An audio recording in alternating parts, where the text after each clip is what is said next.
Welcome everyone to our first episode of our new series webinars for our SoTEL research cluster and for our ASCILITE mobile learning special interest group. So thanks to all those who are joining us live and for those who are going to watch this later. So today we have a special guest all the way from Adelaide, and we have Roger Edmonds, who I've known for a few years and bumped into him at various conferences and read his work and enjoyed his workshops and the seminars.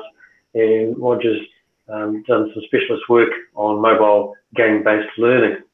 And Roger's going to present some of what he's done and open up for a bit of discussion today. So welcome, Roger, all the way from Adelaide, and thank you for getting up early and joining us. So over to you. Thank you, Tom. Good morning, everybody. It's actually quite a civil time over here in Adelaide. It's just gone 9 o'clock, so that's pretty civil by all accounts. It's a pleasure to be with the group this morning and to be able to share the experiences that we've been running with at the University of South Australia for a few years now on location-based mobile learning games. And so that's the purpose of this particular webinar today. And while it will only be a snapshot of what we've been doing, there will be, I'm sure, opportunities in the future to be able to share some more of that experiences. And I'm looking forward perhaps to the SoTEL Symposium, which is going to be in February 2019, as being one of those venues for us to be able to share that experience more fully. Yeah, great. Thanks for that advert, Roger. Yeah, we'd be really keen for people to join us at our second symposium February next year in Auckland. So yeah, thanks for giving that a plug. Pleasure. Right. Well, what I thought I would do is to just, look, a very quick potted history of myself. I started in K-12 and spent many years in K-12 education, and then moved to the university sector only in 2013. As an online educational designer, and mobile learning had always been part of what I was doing in the K-12 sector. I was what we call the e-schooling services manager, and I introduced mobile learning, location-based mobile learning, after a genuine interest in not just mobile learning, but in the fun side of mobile learning, including geocaching, which I'm sure many of you are familiar with. I'm an avid geocacher and have been for a number of years, and I could see that the opportunities to move that upwards and expand it out so that you could get learning happening which prompted me to become involved in the project at the University of South Australia. So what I'm going to do today is to actually share with you a Prezi that I first put up at the ASCILITE Special Interest Group in mobile learning conference in Toowoomba at the end of last year. And I've updated it with some information which is pertinent to what's happened so far in 2018. So I'm about to bring that up now and share that with you, and we'll see how that goes. So just while Roger's doing that, if anyone's interested in the SoTEL Symposium, the link is just SoTEL.NZ, SoTEL.NZ, and you'll find our website there. So you're all good to go. It's looking good on our screen. Okay, the URL that you see there in the bottom right-hand corner there is the Prezi link, which you can use and view at your own leisure at any particular time, that bit.ly that you see at the bottom there. So I'll just leave that up on the screen for another couple of seconds in case you are copying it down. And so as you can see, this is all about enhancing educational experiences with location-based mobile learning games. So where do we start with this and so on? It all started with the interest in location-based learning. We're all pretty familiar with the opportunity to go out into the field, whether it be like this geology excursion at a local beach, or whether it's to a museum and art gallery. And so starting with location-based learning as a metaphor, we introduced some elements on top of that. And the first one was to deliver some contextual learning by means of a mobile app. And so we used a platform called the Mobile Learning Academy to be able to deliver the contextual learning through that app. Sitting on that as well is the ability to use the GPS functionality of the mobile device to power up that experience with authentic location interaction tasks. Interaction tasks which allow people to not just look at the phone and the screen on the phone, but to engage with content in the field itself.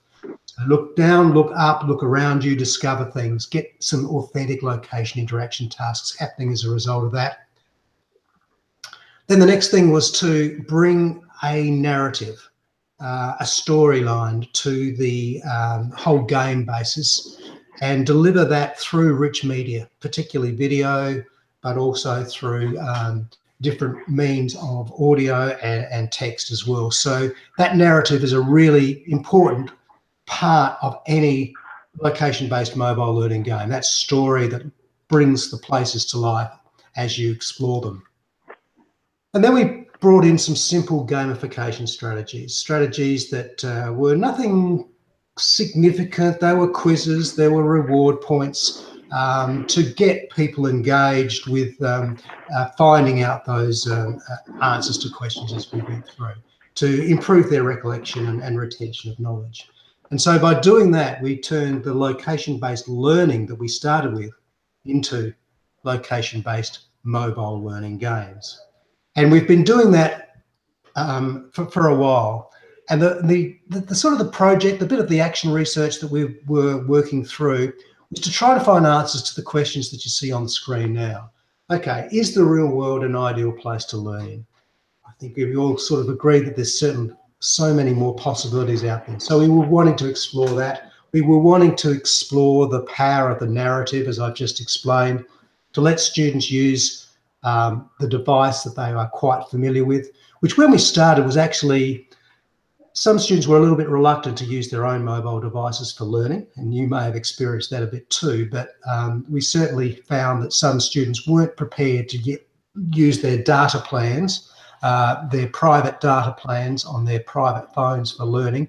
I think that's changed in the last 4 years that I've been involved, and we don't see that reticence that we saw earlier on. And I think that's largely because mobile learning plans have become a lot cheaper in that time as well. The next thing was that we wanted to show that interactive learning can make learning easier. So these sorts of activities that students were engaged in when they came to locations in the real world was going to engage them in some interactive type work. And then whether the competition that we could bring in through the simple gamification did enhance and enhance their motivation for learning and retention of knowledge. So that's what we were testing. And so, as I mentioned, we started a few years ago, and we started with just really 1 or 2 games in the School of Business. But it was a big class. It was a big undergraduate class, and we were able to get a fair group of students through that first year in 2015. We then were able to get some money to expand the subscription that we needed to continue the pilot at that stage, and we expanded out, as you can see there, right through to now where we've got over 171 games, individual games that have been created by both staff and students, mainly by students, and those games this year have been played just over 2,500 times. So it's really grown with particular staff that have been wanting to become involved. Got a couple of examples of how we've used it. One of the most popular is to just take a location and show the hidden heritage that's at that location by transferring what you see in the streets into a real learning playground, to be able to offer those authentic learning tasks with fun and engagement. And so this is a sort of a history of a rural town whereby if you just drove down the main street or walked down the main street, you just wouldn't know what was there. This is a way of informing people about it. Another one that we've done is to use augmented reality, and that's built into the app. And so as you can see in the pictures there, you've got a modern day picture of a particular street scene in Adelaide. and you've got a picture of the same area in 1958, I think it is, and that's brought up in front of the actual area that you're looking at on the mobile device. And so you're comparing the past to the present through augmented reality. We're trying to get a bit more of that happening with some of the games that are being developed by students at the moment. We've also used the indoor genre that's available in the Mobile Learning Academy app to deliver inside experiences using the actual floor plans of museums and galleries to be able to pinpoint certain interactive locations. And during that whole time, we've been collecting data. We've been collecting data on through online surveys, through focus groups, through observations as students have played. And we've been able to collect some evidence, which I can only give you a quick snapshot of at the moment, and it will be very hard for you to see on the screen, I know. But essentially, when we did a side-by-side comparison of the 7 largest games, when I say largest, the most number of players going through them, we found that certainly there was some strong evidence that in the area that I've got highlighted there is the text says, "Help me understand the topic more." And over 2/3 of the students who were surveyed during that period of time have indicated that to be the case. But it's all pretty high. We've been very pleased with the outcomes, showing that it's allowed them to improve their own skills if they were designers, that it's engaged them, it's motivated them, and so on. You'd be able to spend more time on looking at that if you are going to review the Prezi in your own time. And so to conclude, and we found that playing is active, it's engaging, it's motivating. The authenticity of playing is really in strengthening their immersion with their study material, and particularly those who have been designing, students who have been designing the games themselves have improved their own ICT capability and capacity, and that location-based mobile learning games are working effectively for us in the business school, in the education school, in the humanities field, and more recently in the languages as well. And we've been working through the pedagogical benefits and the elements of the pedagogy that we wanted to be able to bring into the research about design, about integration, engagement, and so on. Haven't got time to share that information with you today, but that's something that we could do at another time, etc. So there's some good things coming from it.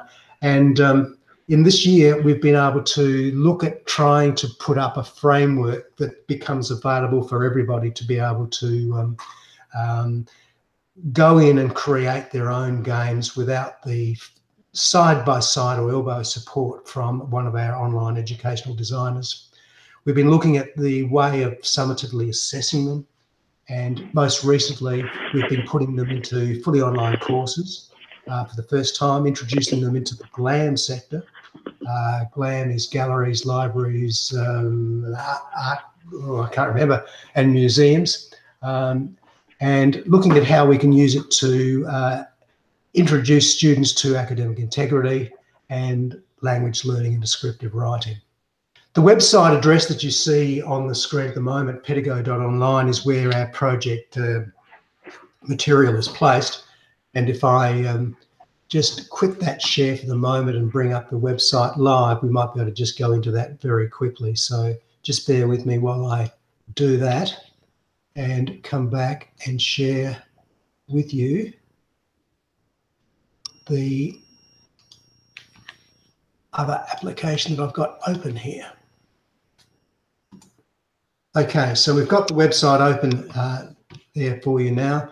You can see that we've got a series of portfolios that I'm clicking on at the moment that show a lot of the games that have been produced. And by just going into one of those, the one that we did up in Toowoomba at the end of the last year was in the Japanese garden there, and just bringing that up, you'll get information about the games, how to get access to it, some photographs if they were taken while playing, and so on. So there's a lot of information on that website to generate some ideas for yourself if you wish to be involved. So that's effectively what we've been doing in a short period of time, and I'm happy now to just go out of that screen share and come back to myself so that we can talk about that in question and answers. Back to you, Tom. Yeah, thanks, Roger. That's really good to see all the stuff that you've been doing. Just got a bit of a feedback loop there. Okay. Yeah, so that's impressive. So I guess my main question would be around the assessment. Are most of these games formative, or have they been able to be integrated into the curriculum in some way? We've been moving into the summative area. It's been formative, generally speaking, but we've been introduced a rubric for bringing the elements of the game making for students, and that's assessing the narrative, the type of media that they've used, the type of gamification strategy that they've introduced, and so on. That's just been started to be used, and I think the academic that's been involved in that is quite impressed by the quality of the games that have been produced as a consequence, and they're scoring very well. The other aspect of the summative assessment that is happening with regard to that is a peer review, a reflection on another student's game. Again, using a rubric as a framework for assessing the game, but those reflections are being proven to be quite valuable for the students and their writing skills in that category as well. So yeah, they're the two things that we are looking at to summatively assessing.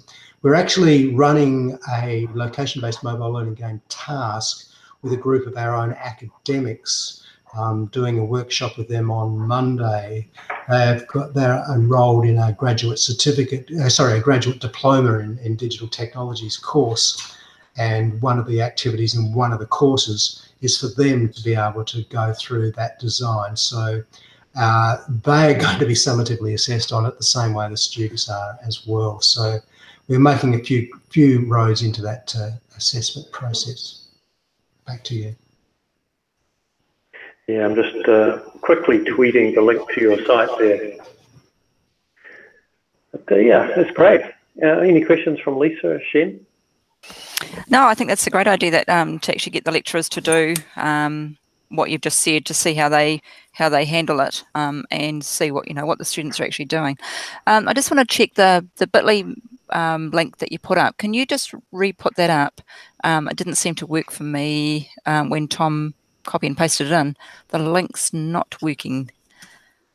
Okay, right. Sorry, or you can just send it to me later. It's fine. I think, yeah. Look, I'll have to check that out.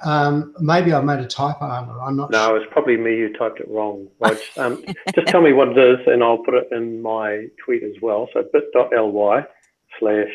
Yeah, I'm just bringing it up now again. I just dropped that off. So it is, yeah, bit.ly/2. Yep. Lowercase LTI, Okay. uppercase P, yep. lowercase d, lowercase I. Okay, that's what I've got in mind. Just copy and pasted Tom's, but it didn't seem to work. I'm checking it out too, Lisa. Okay.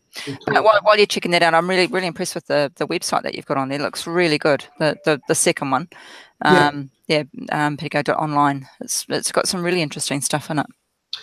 Yeah, I mean it's a good area for us to be able to showcase some work from students and have it recognised like that, and to also start to provide a bit of a framework. That's where the framework will sit once it's been properly developed. We've got all the bits and pieces for the framework now. It's a matter of finding time in the other work that I'm currently doing to be able to put it all together and make it a manageable package, if you like, for people to pick up and run with. So that's the last bit of the puzzle to do, actually. Good. Yeah. No, but looking good. I like it. I really like it. Yeah, that's good. Yeah, there is something wrong with that bit.ly link, Rog. Okay, that's strange because I'll get it to you again, but I just did click on it and it worked for me, so I'm not sure. But I'll check that out and I'll flick it through and we can. Cool. We can add it to the YouTube archive in the comments anyway. Yeah. Okay. Yeah. Hey, well, thanks for your time, and we did have a couple of viewers online live, and I'm sure we'll get a number of people watching and viewing this later on. So for our inaugural SoTEL and ASCILITE Mobile Learning Special Interest Group webinar, thank you very much, Roger, all the way from Adelaide and University of Southern Australia. So thank you, and looking forward to interacting with you a bit more in the future. Thank you, Tom. Thanks for everybody for coming in, and look forward to seeing you again sometime soon. Bye. Thanks, Roger. It was really good. Thank you. See ya.